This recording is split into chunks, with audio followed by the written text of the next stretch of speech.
Ei, sóc l'Ariadna Sánchez, graduada en disseny gràfic a BAU i m'agradaria parlar-vos del meu TFG, CMEI o desenvolupament de models d'experimentació entorn l'àmbit tipogràfic fent ús d'una metodologia xulíssima.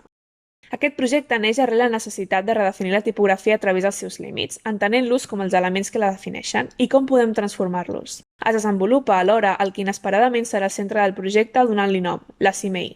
Però què és la CMEI? Així és com s'ha batejat la metodologia dissenyada per tal de poder modificar els elements definitoris d'un camp. Aquest com, que ens porta al què, es basa en la transformació a través de la simbiosi entre l'àmbit central i un aliè que ens serveix per nodrir aquest de nous inputs que ens poden permetre arribar a llocs nous. Per poder validar aquesta metodologia i alhora treballar la reformulació de la tipografia, es creen 3 experiments, cadascun d'ells responent a una inquietud envers diversos moments del disseny de tipus.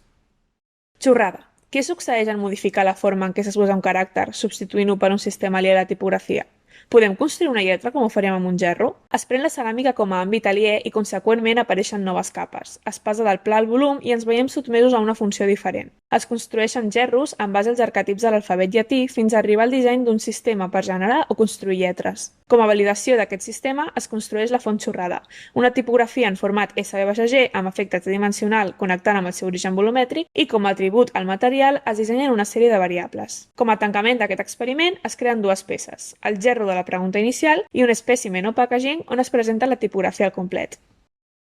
Tape positive. Què succeeix en modificar el sistema de proporcions d'una tipografia d'acord amb un tema d'actualitat? O com l'anatomia de la tipografia pot parlar-nos dels cànons de bellesa? Al llibre Entorn a la tipografia, Adrian Frutiger planteja el concepte de lletra vella, marcant un cànon de proporcions que ha de mantenir una font. S'utilitza aquesta idea per parlar del context actual entorn als cànons de bellesa i el sorgiment de moviments com el body positive que pretén trencar l'ideal únic. Es crea un diàleg entre l'anatomia tipogràfica representada per la tipografia Univers i física, apropant els cossos a les característiques de la lletra. Com a resultat, es dissenyen 5 variables que trenquen les proporcions de l'univers i serveixen per crear una sèrie de caràcters pràcticament infinits en base a una mateixa lletra. Oblidem l'única lletra vella i ens aprovem a formes fins ara invisibilitzades. Es crea un portal a Instagram on es plasma l'experiment a través d'una gràfica en base a la formació de sistemes de proporcions històrics com la proporció àurea, l'home de Vitruvi o l'hemodolor.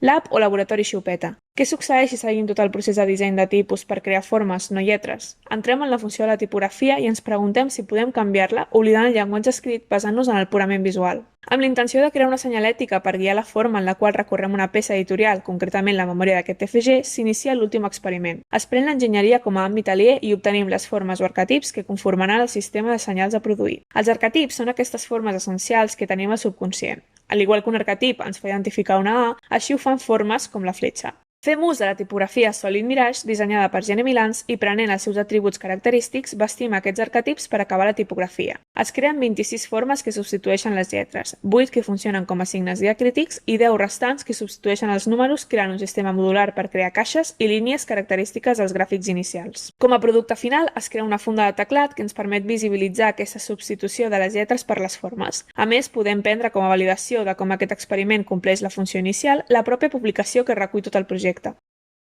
Aquests experiments suposen una validació de la metodologia CMEI com a eina per arribar a nous resultats gràcies a la transformació dels límits nodrint-los d'àmbits aliens. Aquest projecte suposa un inici absolutament sense cap intenció d'acabar aquí, podent-se aplicar a qualsevol àmbit creatiu. S'ha comprès que la redefinició de la tipografia no apareix en trencar un límit, sinó en ser capaços de veure aquest com una base que pot ser modificada o transformada. No s'ha canviat la definició de tipografia, sinó que s'ha pogut concebre des de diferents visions. Finalment, com a última reflexió, és important tenir en compte que el món està avançant a una velocitat aclaparadora, i així ho ha de fer el disseny, sobretot l'àmbit de la tipografia que ha estat estancat al llarg de masses anys. En aquest moment precís, això pot suposar una novetat, però el que hem de pretendre és sempre qüestionar l'anterior, l'establert, així és com arribem a noves formes.